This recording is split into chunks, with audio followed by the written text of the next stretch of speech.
Online रे एते सारा वीडियो देखिकी फूड चैलेंज रो मु आउ संभाळै पालिनी। सीधा मगै देली बर्गर किंग रो गोटे बर्गर जोटा कि मु एका ही आज कंपटीशन करबी। सेटा केमती मु भी प्रथमे भाबिली कि केमती ही मु ए कंपटीशन टा करबी। एकुटिया भी बुद्धि टिके पसिला कि तू केतेटा बाइट रे खाइ परिबी। मु पूरा माइंडसेट कली कि मु 10टा बाइट रे खाइ परिबी कारण मु जानि जे मु टिके स्लो खाइ। तो 10टा बाइट रे खाइबी। तो गोटे बाइट मो खाई सारलानी आउ एबे आ गोटे बाइट खाउची।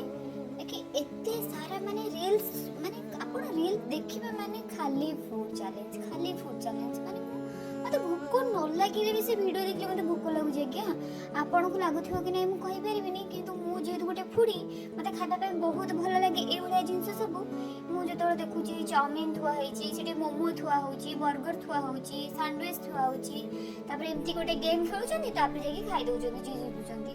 तो मो रूम रे देना मो रूममेट नाही मु एकुटिया थिले बोध होय मु ए कंपटीशन टा करथांती ता सह जेहेतु से एक माने से नाही मु एका अछि।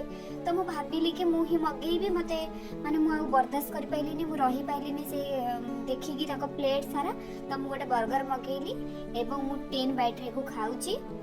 आपन को जदि मोर एका खाइबार वीडियोटी भल लागि थाए ताले प्लीज मो चैनल को लाइक शेयर और सब्सक्राइब करिया को भूलिबेनी। जय जय।